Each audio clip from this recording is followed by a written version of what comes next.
Now, if you're like me, you haven't touched the new world in what feels like years. Hello everyone, welcome to Coffee and RPGs. My name is Solomon SK, and in today's video, we'll go over some of the new changes and the updates that the new world has received in their March update called Heart of Madness. Now, is the update itself enough to bring you back to the new world? Well, that remains to be seen, so let's go ahead and cover the updates together. Cheers to you guys.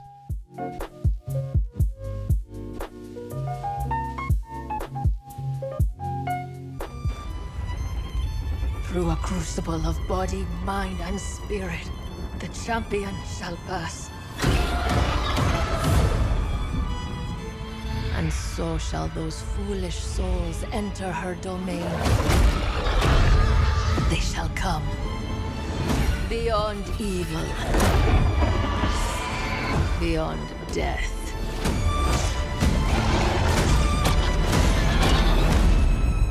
There shall be no reprieve. No mercy!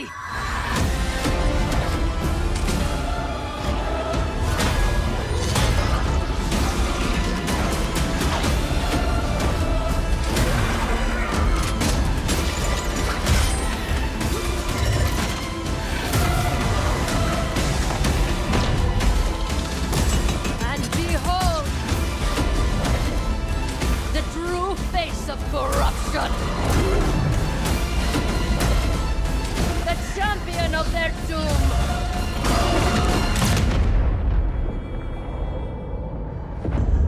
You should have known better than to come here.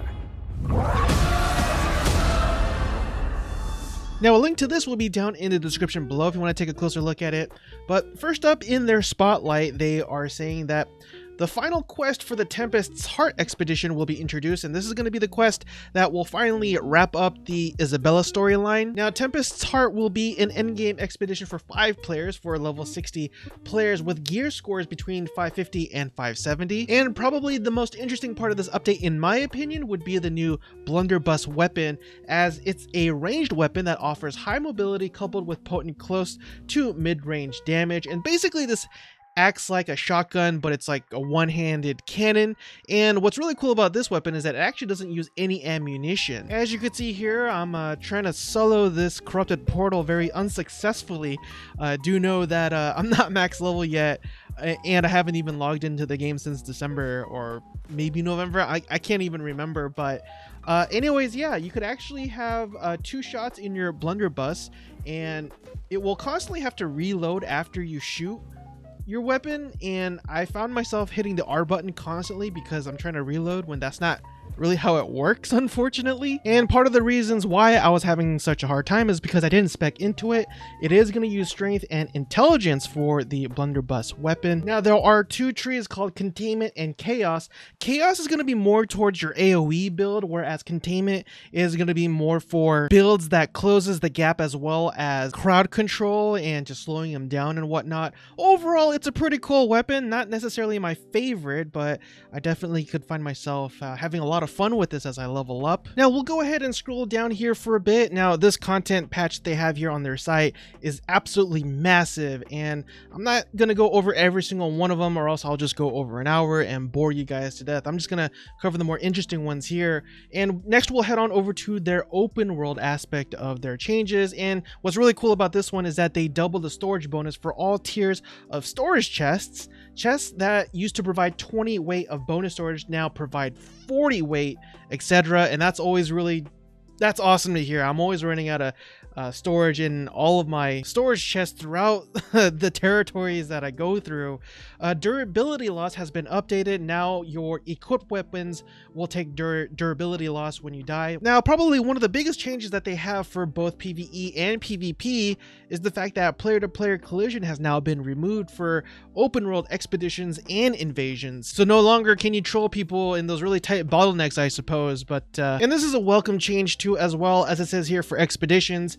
The queue requirements for expeditions only require 1 person at the entrance, allowing all other members to enter from their current location in the world. So you guys no longer have to waste all your time and effort running to the entrance to the expedition just to get in. Now, I did highlight just a bunch of fixed, like, the word fixed probably showed up in this patch note like at least 100 or 200 times.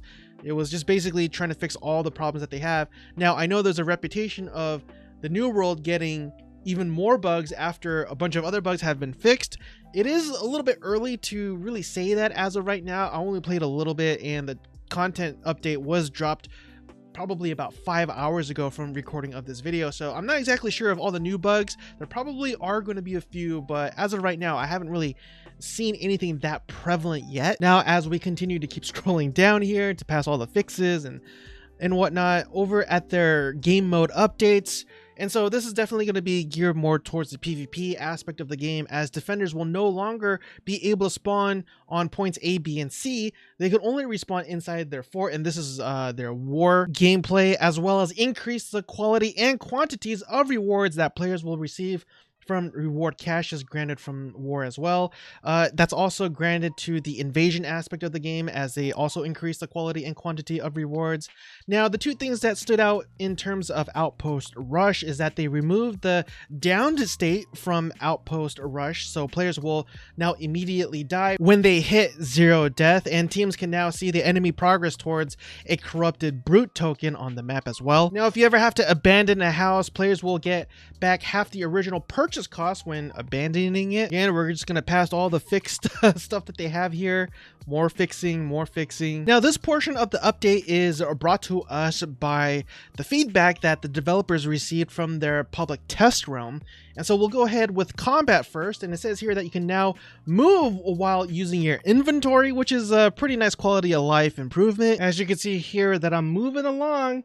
It does kind of suck that the camera does still zoom in on you, but you can still auto path and look at your inventory and do stuff while, you know, kill 2 birds with 1 stone, as they say. Now, one of the things I do hate about RPGs, particularly when it comes to MMOs, is downtime, or just having too much of it. And in this case, it says here that while players are out of combat, they will now receive passive health and mana regeneration. This bonus regeneration is intended to shorten the time needed to recover between combat encounters and the following benefits, and you get a 40 health per second benefit, as well as a mana regeneration rate of 100%. And also, food buff healing effectiveness has been increased by 150% as well. So again, those are the little things that I really do appreciate. Also, if you are a huge PvPer, players can now sign up for invasions and war from their map by default now. So yeah, taking a step back, I mean, this is just a massive list of all the changes that they have here.